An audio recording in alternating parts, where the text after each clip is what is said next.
বলতে কি শুধু নামাজ রোজা হজ জাকাত না জীবনের সব কাজ? এই একটা জিনিস যদি বুঝতে পারি আমাদের আজকের ওয়াজ সফল ইনশাআল্লাহ।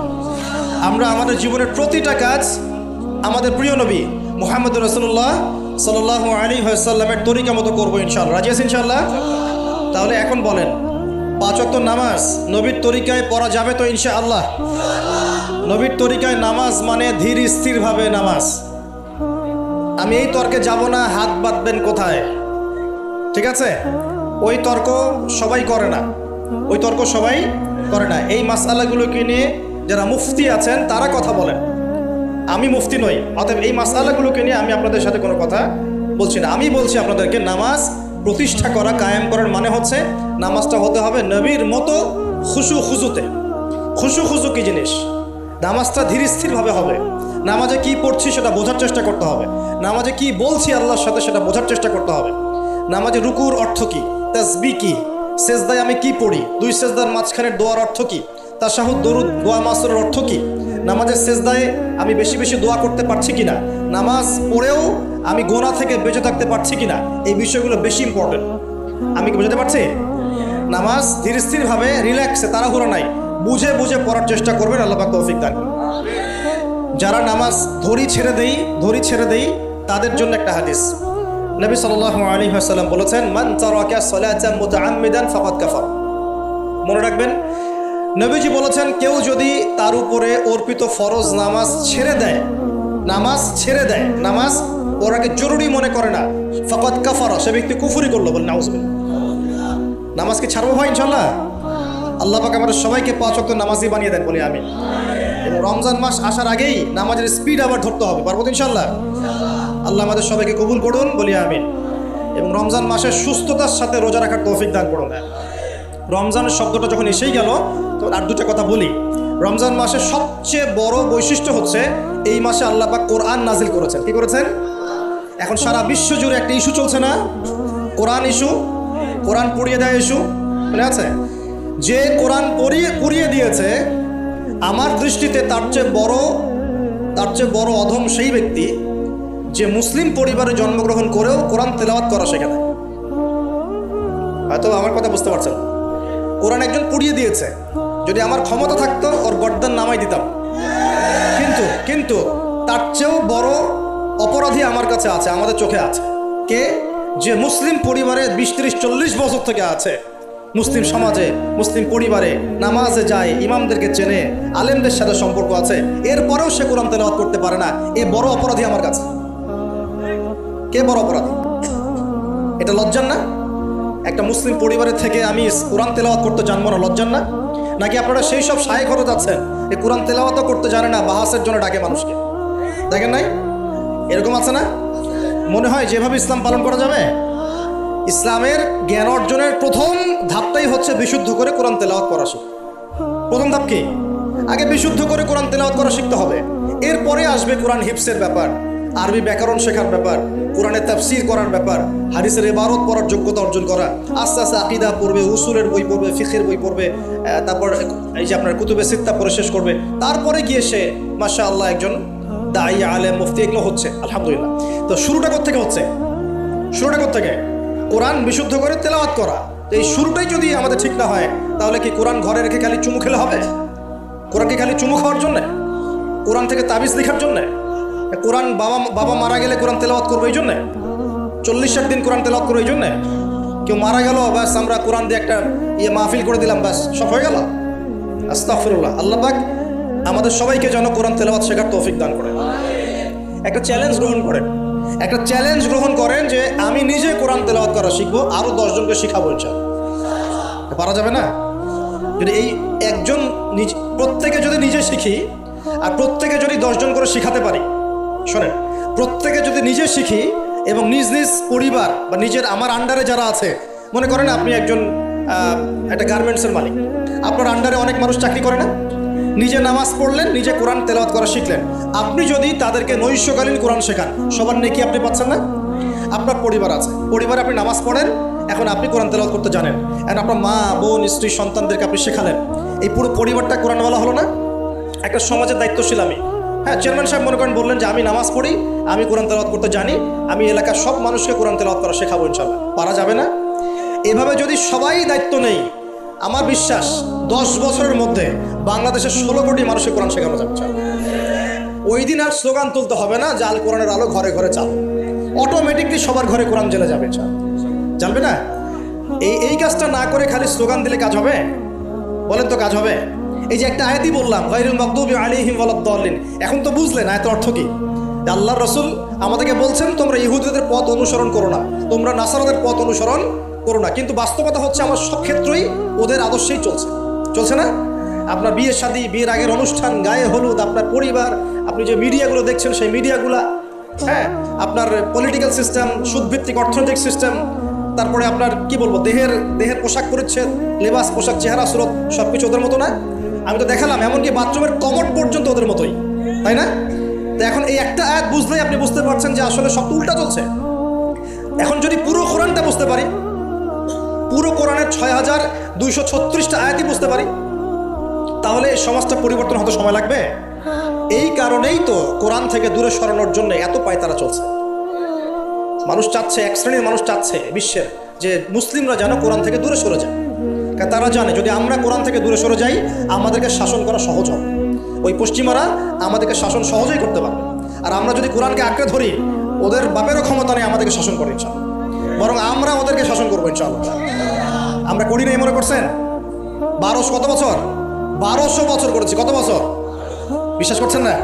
ইতিহাস পড়েন, নবী সাল্লাল্লাহু আলাইহি ওয়াসাল্লামের যুগ থেকে শুরু করে এই তো 1914 সাল পর্যন্ত আমরা সারা বিশ্ব শাসন করেছি।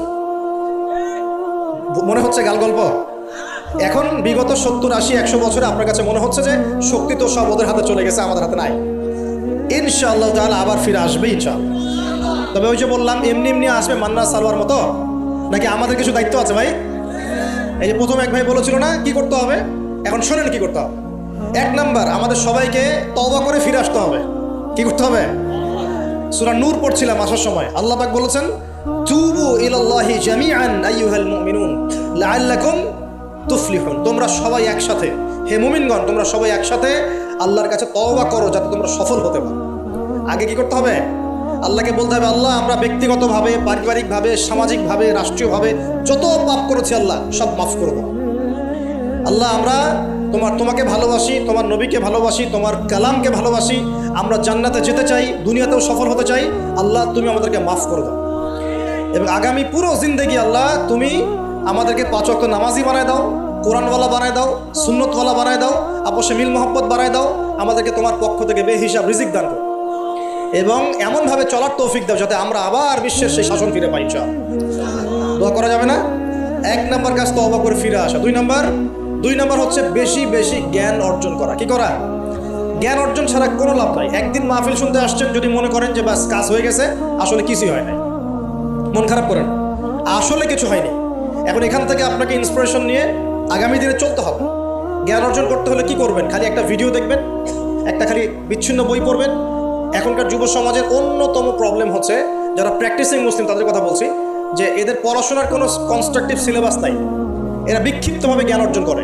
এই আদনান ভাইয়ের লেকচার শুনলাম, এই অমুক শায়েখের একটা লেকচার শুনলাম, অমুক দাইর একটা লেকচার শুনলাম, হ্যাঁ অমুকের একটা বই পড়লাম, তমুকের একটা বই পড়লাম, বিক্ষিপ্ত জ্ঞান।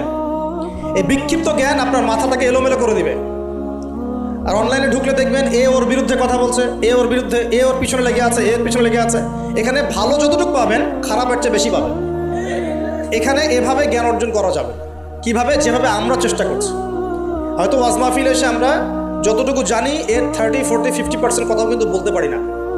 যা জানি তার হয়তো 30, 40% আমরা বলতে পারি না বিভিন্ন কারণে। কিন্তু জ্ঞান অর্জনের পথটা কি হবে? এখানে মাদ্রাসা আছে, মসজিদ, মাদ্রাসা, কওমি ওলামায়ে কেরাম আছেন না? ওলামায়ে কেরামের পাগড়ি ধরে বসে থাকবেন। কি করবেন? ওলামায়ে কেরামের পাগড়ি ধরে বসে থাকবেন। শুরু করাবে তারা, দেখবেন আপনি যান, আপনাকে শুরু করাবে কোরআন তেলাওয়াত থেকে। আগে কোরআন তেলাওয়াত করা শিখবেন। সময় লাগুক 1 বছর, লাগুক, যাক 1 বছর লাগবে, আমি শিখবো, ব্যাস 1 নাম্বার। তারপরে ওটা যখন ভালো পারবেন, দেখবেন ওলামায়ে কেরাম আপনাকে বলবে যে এই সূরাগুলো মুখস্থ করো। আপনি নামাজের জন্য যে সূরাগুলো লাগে মুখস্থ করতে হবে না? নামাজের ফরজ, ওয়াজিব, এই সুন্নত, মুস্তাহাব জানতে হবে না? এই মাসলাগুলো জানবেন, সূরা কালাম মুখস্থ করবেন, দোয়া কালাম মুখস্থ করবেন। তারপরে আপনি যদি আরও বেশি চান, আপনি হিফজ করবেন। কোরআন কি করবেন? হিফজ মানে মুখস্থ করবেন। আমার তো মনে হয় আমরা যদি 1 বছর চেষ্টা করি, আমরা সবাই কমপক্ষে 1 পারা হলেও মুখস্থ করতে পারবো না? ইনশাআল্লাহ, কোনো সমস্যা নেই। এরপরে আপনি যদি আরও বেশি চান, তখন আরবি ভাষা এবং সাহিত্যের কিছু ব্যাকরণিক ক্লাসিক্যাল বই আছে, এই বইগুলো ধরে ধরে পড়তে হবে আলেমদের কাছে। খুব বেশি সময় লাগবে না। আপনি মনে করছেন যে অনেক সময় লাগবে, এত সময় লাগবে না। আপনার মেধা যদি শার্প হয়, এটা ডিফার করে, কারো মেধা খুব শার্প, কারো মেধা অল্প নিতে পারে। ইনশাআল্লাহ 2-3 বছর সময় দেন, ইনশাআল্লাহ দেখবেন আপনি আরবিক ক্লাসিক্যাল বইগুলো পড়ার যোগ্যতা অর্জন করেছেন। এরপর কি লাগবে? এরপর আসবেন আপনি হাদিসের বইগুলো পড়বেন, আস্তে আস্তে আপনি তাফসির অনুবাদগুলো কিনবেন। এখন তো হাদিসের বইগুলো বাংলায় অনুবাদ হয়ে গেছে, অনেক তাফসির বাজারে চলে আসছে। এই তাফসির পড়লে আপনি মুফাসসির হয়ে যাবেন, মুহাদ্দিস হয়ে যাবেন, এটা বলছি না, কিন্তু অ্যাটলিস্ট আপনি কোরআন তো জানতে পারবেন। এর মধ্যে যেগুলো বুঝবেন না, আবার আলেমের কাছে যাবেন, ওস্তাদ এটা বুঝতে পারলাম না। আমরা তো প্রতিদিনই এই কথা বলি যে উস্তাদ এটা বুঝতে পারলাম না, হুজুর এটা বুঝতে পারলাম না, প্রত্যেক দিনই বলে। বুঝবো কতটুকু? এই জ্ঞান কত গভীর, এই গভীর সমুদ্রের সব জ্ঞানকে অর্জন করা আমার পক্ষে সম্ভব? আমরা তো মনে করি 10%, 5% জ্ঞান আমরা অর্জন করতে পারি না এখন, কিন্তু কন্টিনিউয়াসলি চেষ্টা থাকলে আল্লাহর পক্ষ থেকে জ্ঞান আসবে ইনশাআল্লাহ। জ্ঞান কার পক্ষ থেকে আসে? এই ডিগ্রির সার্টিফিকেট মানেই জ্ঞান নয়। ডিগ্রি সার্টিফিকেট অর্জন করেছি মানেই যে বড় একজন ইসলাম বেত্তা হয়ে গেছি, এমন নয় বিষয়টা। জ্ঞান কার পক্ষ থেকে আসে? আর অনেক বড় বড় ডিগ্রি অর্জন করেও যদি মনের মধ্যে রিয়া, অহংকার এগুলো থাকে, তাহলে ওই জ্ঞানেও কোনো লাভ নাই। লাভ আছে? ইবলিসের কি জ্ঞানের কোনো লাভ আছে? ও কিন্তু বড় আবেদ ছিল, অহংকারের কারণে পথভ্রষ্ট হয়ে গেছে, আল্লাহ মাফ করুন। তো এভাবে প্রচেষ্টা চালান, আল্লাহর কাছে বেশি বেশি দোয়া করেন, প্রত্যেক দিন বলবেন রব্বি জিদনি ইলমা। কি বলবেন? রব্বি জিদনি ইলমা। বলবেন রব্বি ইশরাহ লি সাদরি ওয়া ইয়াসসির লি আমরি ওয়াহলুল উকদাতাম মিন লিসানি ইয়াফকাহু কওলি আল্লাহুম্মা ফাক্কিহনি ফিদ-দীন ওয়া আল্লিমনি আত-তা'ওয়িল। এটা দোয়া করবেন। এই দোয়াগুলো করতে থাকলে দেখবেন ইনশাআল্লাহ আপনি জ্ঞান পাবেন, আল্লাহর পক্ষ থেকে জ্ঞান পাবেন। তো তওবা করার পর প্রথম কাজ কি ভাই? বলেন, জ্ঞান অর্জন করা। ইকরা বিসমি রাব্বিকাল্লাযী খালাক। আর এই জ্ঞান নিয়ে তো অনেক কথা হচ্ছে না? এখন এই জ্ঞান অর্জন করবেন কোন জ্ঞান? যে জ্ঞান আপনাকে আল্লাহ এবং তার রাসূলের দিকে নিয়ে যাবে, সেই জ্ঞান অর্জন করবেন। যে জ্ঞান আপনাকে আল্লাহ এবং তার রাসূল থেকে দূরে সরাই দিবে, সেই জ্ঞান অর্জন করতে যাবেন। ব্যাস, কথা শেষ। এখন আপনি নিজেই বুঝতে পারবেন কোন জ্ঞান আপনাকে আল্লাহর দিকে নিচ্ছে আর কোন জ্ঞান আপনাকে আল্লাহ থেকে দূরে সরাচ্ছে। শুধুমাত্র ইসলামিক জ্ঞানই কি অর্জন করব, না বৈষয়িক জ্ঞানও দরকার আছে? উত্তর, অবশ্যই বৈষয়িক জ্ঞানও দরকার আছে। এটাই উত্তর। এই বৈষয়িক জেনারেল জ্ঞানগুলো অর্জন না করলে কোরআন সুন্নাহকে হাতে নিয়ে বিশ্বকে চ্যালেঞ্জ করা যাবে। বুঝতে পারছেন না কথা? কোরআন সুন্নাহর জ্ঞান থাকবে ভিতরে, আবার আপনার মধ্যে সমকালীন জ্ঞানগুলো থাকতে হবে। এরপরে দেখবেন ইনশাআল্লাহ আপনি ডিনামাইট। ইনশাআল্লাহ আপনি পলিটিক্স বুঝবেন, আপনি সোশ্যাল অ্যাফেয়ার্স বুঝবেন, আপনি পলিটিক্যাল অ্যাফেয়ার্স বুঝবেন, ওয়ার্ল্ড অ্যাফেয়ার্স বুঝবেন, ইকোনমিক সেকশন বুঝবেন, সবই বুঝবেন ইনশাআল্লাহ তাহলে আপনি তখন জনশক্তি হবেন। কি হবেন? জনশক্তি। এর সাথে দরকার কারিগরি শিক্ষা। কি শিক্ষা? এই শিক্ষাটাও খুব দরকার। কারণ চাইনিজরা দেখেন না, কারিগরি শিক্ষার এবং কৃষি শিক্ষায় দক্ষ হওয়ার ফলে তারা কৃষি জমি বাড়াতে পেরেছে, প্রবৃদ্ধির হার বাড়াতে পেরেছে, এবং কারিগরি শিক্ষা, প্র্যাকটিক্যাল শিক্ষিত হয়ে ওরা সারা বিশ্বের ডিভাইস যন্ত্রগুলো তৈরি করছে এবং সারা বিশ্বের মার্কেট দখল করে বসে আছে। আপনার হাতে যে ফোনটা, ওটাও দেখবেন তারই তৈরি করে। তাহলে এই শিক্ষাটা বেশি ইম্পর্টেন্ট, প্র্যাকটিক্যাল শিক্ষা। তো প্রথম কথা ভাই, তওবা করে ফিরে আসতে হবে। দ্বিতীয় কথা হচ্ছে অবশ্যই সবাইকে কি করতে হবে ভাই? জ্ঞান অর্জন করতে হবে। জ্ঞান অর্জনের একটা সিলেবাস আছে, এটা বললাম। কোরআন শেখেন, আরবি শেখেন, হাদিস পড়া শেখেন, ওলামায়ে কেরামের সোহবতে থাকেন, ইনশাআল্লাহ তাআলা আল্লাহ আপনাকে জ্ঞান দিবেন ইনশাআল্লাহ। আর জ্ঞান আসা মাত্রই যে আমি সব কিছু বুঝে ফেলবো তা নয়। জ্ঞান অর্জন একটা ক্রমবর্ধমান সিলসিলা। দোলনা থেকে কবর পর্যন্ত শেখার কোনো শেষ আছে? আল্লাহ পাক আমাদের সবাইকে জ্ঞান অর্জন করার তৌফিক দান করুন। এরপর কি, ওই যে আল্লাহ পাক ইবাদত করতে পাঠিয়েছেন দুনিয়ায়, তাই যতটুকু জানবো ততটুকু আমল করবো ইনশাআল্লাহ। পারা যাবে তো ইনশাআল্লাহ? যা জানি আমল করবো ইনশাআল্লাহ। জেনেছি আজকে আমি যে সুবহানাল্লাহ পড়লে 100 বার সুবহানাল্লাহ পড়লে 1000 নেকি হয়, বাস আমল করা শুরু করবো ইনশাআল্লাহ। জেনেছি আজকে কোরআনের একটা হরফ পড়লে 10 নেকি হয়, কোরআন তেলাওয়াত করবো ইনশাআল্লাহ। এখনই জেনেছি সূরা কাহাফের প্রথম 10 আয়াত মুখস্থ করলে আল্লাহ দাজ্জাল থেকে বাঁচাবেন, মুখস্থ করে ফেলুন ইনশাআল্লাহ। একটু আগে জানলাম ঘুমানোর আদব কি, আজকে আমল করবো ইনশাআল্লাহ। একটু আগে জানলাম ইস্তেঞ্জা করার আদব কি, আজকে আমল করবো ইনশাআল্লাহ। যা জানবো আমল করবো ইনশাআল্লাহ। পারা যাবে ইনশাআল্লাহ? এবং নিজে আমল করব, সবার আগে নিজের পরিবারে প্রতিষ্ঠা করব। আগে সমাজে দৌড় দিব না, আগে কোথায় দৌড় দিব? আগে পরিবারে। আমার পরিবারে যদি বেনামাজি থাকে আমার সন্তান সন্ততি, আর আমি নামাজের ওয়াজ করে বেড়াই, মানুষ শুনবে? আমার পরিবারে আল্লাহ না করুক যদি নিজের বউ বেপর্দায় চলে, হ্যাঁ, আর আমি যদি আসি আপনাকে পর্দার ওয়াজ করি, আপনি শুনবেন? কোনোদিনও শুনবেন না। এই কারণে আগে নিজের পরিবারের মধ্যে কায়েমের চেষ্টা করতে হবে। এখানে একটা কথা বলে রাখি, অনেক চেষ্টা করার পরেও কখনো কখনো পরিবারের লোকজন নাও শুনতে পারে, বুঝতে পারেনি? অনেক চেষ্টা করেছেন, তারপরেও পরিবারের লোক শুনছে না, এমন হতে পারে না? নূহ আলাইহিস সালামের ক্ষেত্রে হয় নাই? লূত আলাইহিস সালামের ক্ষেত্রে হয়নি? হয়েছে। তাই বলে হতাশ হবেন না, তখন ওদের হিসাব ওরা দিবে, আপনার হিসাব আপনি দিবেন। আপনি আপনার মতো চেষ্টা করেছেন, আল্লাহ পাক তৌফিক এনায়েত করুন। পরিবারে প্রতিষ্ঠা করব আমল, এরপরে আমি সমাজে দাওয়াতি কাজ করব। দুটো কাজ করব, এক আমর বিল মারুফের কাজ করব, সবাইকে সৎ কাজে আদেশ করব, সৎ কাজে আদেশ করব। আর দুই তানহাউনা আনিল মুনকার ওয়া নাহি আনিল মুনকার, এই কাজ করব, মানুষকে আমি অন্যায় থেকে নিষেধ করব ইনশাআল্লাহ। কেন? কারণ আল্লাহ পাক সূরাতুল আলী ইমরানের 110 নম্বর আয়াতে বলেছেন, কুনতুম খায়রা উম্মাহ, তোমরা হচ্ছে শ্রেষ্ঠ জাতি। তোমরা মানে আমরা, উম্মতে মুহাম্মাদি। তোমাদের কাজ তিনটা। কুনতুম খায়রা উম্মাহ উখরিজাত লিন-নাস, তোমাদেরকে মানব জাতির কল্যাণের জন্য বের করা হয়েছে। তা'মুরুনা বিল মা'রুফ, তোমরা সবাই মানুষকে সৎ কাজে আদেশ করবে। ওয়া তানহাউনা আনিল মুনকার, সবাই তোমরা অসৎ কাজে নিষেধ করবে। ওয়া তু'মিনুনা বিল্লাহ, আল্লাহর প্রতি ঈমান রাখবে। এই তিনটা আমাদের কাজ। আল্লাহ পাক আমাদের সবাইকে এই আমর বিল মারুফ নাহি আনিল মুনকার এই আমল করার তৌফিক দান করুন। এগুলো শেখার জন্য তাবলীগ জামাত একটা ভালো প্ল্যাটফর্ম। ওখানে যাবেন, সময় লাগাবেন, আপনাকে সুন্নত শেখাবে, নামাজের ট্রেনিং দেওয়া হবে, নামাজ পড়া শেখাবে, আপনাকে দাওয়াত দেওয়া শেখাবে। সীমাবদ্ধতা সবার মধ্যেই আছে, তারপরেও আমাদেরকে এই ধাপগুলো অতিক্রম করেই সামনের দিকে যেতে হবে। আল্লাহ পাক তৌফিক দান করুন। আর এটা খুবই দুঃখজনক যে এখন আমাদের এই ভাইদের মধ্যেও অনেক সময় কিছু ফিকশন দেখা যাচ্ছে না? আমরা দোয়া করি আল্লাহ পাক তাদের মধ্যে এই যে বিভক্তি, আল্লাহ পাক এই বিভক্তিটাকে দূর করে দিন, আমিন। ঐক্যবদ্ধ হওয়ার তৌফিক দান করুন বলি আমিন। খুবই আফসোসের বিষয় এগুলো, আল্লাহ পাক আমাদেরকে হেফাজত করুন, বোঝার তৌফিক দান করুন।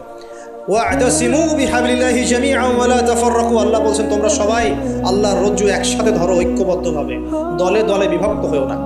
এই ছোটোখাটো বিষয়গুলোকে নিয়ে আমরা আস্তে আস্তে 73 দল তো কত আগেই হয়ে গেছে, এখন 73,000 দল হয়ে গেছে, আল্লাহ মাফ করুন। কিন্তু এটা আমাদের জন্য ক্ষতির কারণ।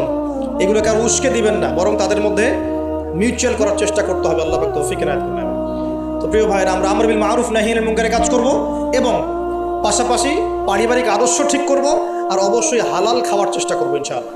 নিজেদের যে প্রতিভা আল্লাহ পাক দিয়েছেন, কাউকে ক্ষমতা দিয়েছেন, কাউকে অর্থ দিয়েছেন, কাউকে বলার যোগ্যতা দিয়েছেন, কাউকে লেখার যোগ্যতা দিয়েছেন, ঠিক আছে?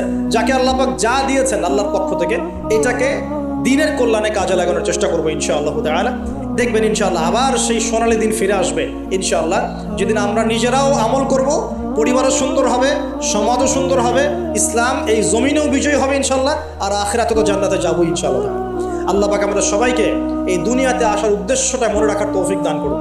আল্লাহ বলেছেন দুনিয়ায় পাঠিয়েছি আল্লাহর ইবাদত করার জন্য, অন্য কোনো কারণে নয়।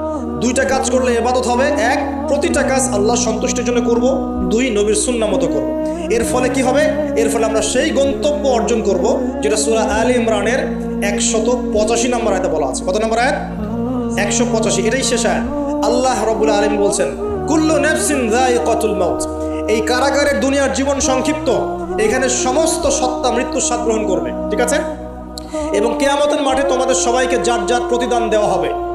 এবার তোমাদের গন্তব্য শোনো, ফামান যুহজিহা আনিন নার, ওই দিন যাকে জাহান্নামের আগুন থেকে বাঁচানো হবে, ওয়া উদখিলাল জান্নাহ, এবং জান্নাতে ঢুকিয়ে দেওয়া হবে, ফাকাদ ফাজ, ওই ব্যক্তি হচ্ছে সফল। This is the real definition of success. কথা বুঝতে চেষ্টা করেন, এটা হচ্ছে the real and final destination and definition of success. এটা সাফল্যের সবচেয়ে সেরা এবং কি বলবো, চূড়ান্ত সাফল্যের সংজ্ঞা। এটা হলো সবচেয়ে সেরা এবং চূড়ান্ত সাফল্যের সংজ্ঞা। দুনিয়ার সাফল্যের সংজ্ঞা ঠিক না। এই বাড়ি গাড়ি, টাকা করি, স্ট্যাটাস, ক্ষমতা, এগুলো সাফল্যের সংজ্ঞা আমরা বানিয়েছি। এগুলো সাফল্যের চূড়ান্ত সংজ্ঞা নয়।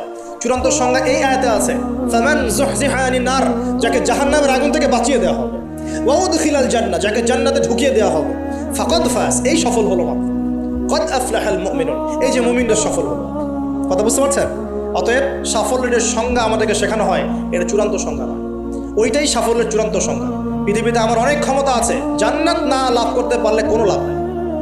দুনিয়াতে আমি অনেক বড় আলখাল্লা পরে আলেম টাইটেল নিয়ে বসে আছি, জান্নাতে ঢুকতে না পারলে আমি সফল। দুনিয়াতে আমাকে মানুষ অনেক বড় কিছু বলছেন, এই মুফাসসিরে কোরআন, হাবি জাবি ইত্যাদি ইত্যাদি, এগুলোর সাথে আমার কোনো সম্পর্ক নাই। আমরা তালেবে ইলম, জ্ঞানের ছাত্র, জান্নাতে ঢুকতে না পারি এগুলো কিছুই না আমার জন্য।